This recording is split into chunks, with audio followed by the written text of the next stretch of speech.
Dear students, I'm going to discuss with you two very interesting functions, any and all. अच्छा जी, ये क्या चीज़ है? Let me read it for you. If your query is any one of them true? यानी कि एक logical operator आपने apply किया हुआ है दो वेक्टरों के ऊपर, तो फिर उसमें आपको पता है ना कि वो एलिमेंट वाइज करेगा। तो क्वेश्चन अगर आपका ये है कि वो जो एलिमेंट पेयर्स ऑफ एलिमेंट्स हैं, किसी एक पेयर के लिए भी ये पर्टिकुलर लॉजिकल ऑपरेटर ट्रू है, तो फिर आप ये एनी वाला फंक्शन इस्तेमाल करेंगे। अभी हम इसको ट्राई करेंगे, उससे पहले आप ऑल वाला भी देख लें। अगर आपकी क्वेरी ये हो कि are all of them true, यानी कि वो हर पेयर के लिए वो जो भी ऑपरेटर है वो सही है, वो हो रहा है, तो then you will apply the all function. So let's have an example. ये देखिए, फू एक हमारा वेक्टर है, बार हमारा एक और वेक्टर है, ये हम पहले भी यूज़ कर चुके हैं। अगर आप ये ऑपरेटर इस्तेमाल करें कि फू डबल इक्वल बार, तो इसका मतलब यही है ना कि वो element by element pair wise देखेगा कि वो बराबर हैं कि नहीं है। तो इसका इस ऑपरेटर के का जो नाम है, वो हमने इस सारी चीज़ का नाम क्या रख दिया है? कक्स। अब ये नाम रख के अगर हम ये करते हैं और उसके बाद फिर दोबारा से कक्स टाइप करके एंटर करते हैं, तो हमें वो रिज़ल्ट मिलता है। अब ये देखिए, ये रिज़ल्ट जो है इसके अंदर बहुत सारे तो फॉल्स हैं, लेकिन दो इसके अंदर ट्रू हैं। This is the fifth element and the ninth pair, I mean the fifth pair and the ninth pair, जहाँ पे ये ट्रू है। कैसे? ये देखिए, 1 इज़ इक्वल टू 1 और 0 इज़ इक्वल टू 0। ये तो हमने देख लिया कि ये सिनेरियो चल रहा है।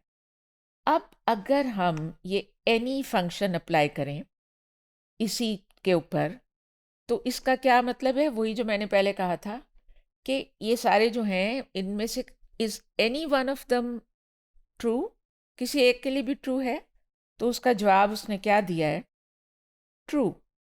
यानी हाँ, सही बात है, इसके अंदर दो अदद ट्रूज आपने देखा कि थे, तो फिर वो बात तो आ गई ना कि कोई एक भी ट्रू है? जी है, एक से ज़्यादा हैं, बल्कि दो हैं।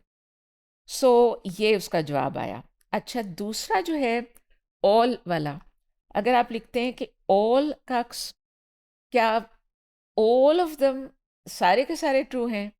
ज़ाहिर है कि सारे तो ट्रू नहीं हैं, आपके सामने लिखे हुए हैं, बहुत सारे तो फॉल्स हैं। तो इस वाली बात का जवाब क्या आएगा? False. Not all of them are true.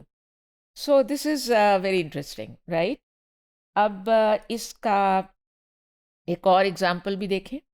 ये वही फू हमारा चल रहा है और वही बार, और अगर हम एक और ऑपरेटर इस पे अप्लाई करें, लेस देन और इक्वल टू, और फू लिखें उससे पहले, और दूसरी साइड पे हम लिखें बार प्लस 10, तो अब आप देखें कि इस वाले का नाम QUUX नाम ज़रा बदल दिया है, और इसको प्रोनाउंस करना तो मुझे काफ़ी मुश्किल ही लग रहा है।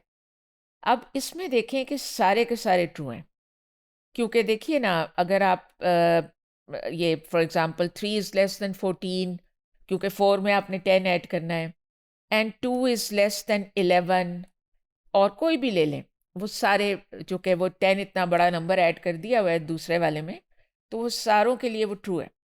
अच्छा, तो फिर अब एनी फंक्शन अगर हम अप्लाई करें इस नए वाले चीज़ पे, और उसका क्या मतलब था कि is any one of them true, तो वो आंसर देगा ट्रू, इसलिए कि वो तो सारे ही ट्रू हैं, तो फिर एनी वन इज़ ट्रू भी तो ट्रू ट्रू ही है ना, दैट इज़ ऑल्सो ट्रू। अच्छा, फिर जब हम ऑल लगाएंगे, are all of them true, तो इस केस में चूंकि all of them are true, therefore we will get the answer true. कि ये बात भी ट्रू है कि all of them are true. All right, so इसको आप खुद कर लें.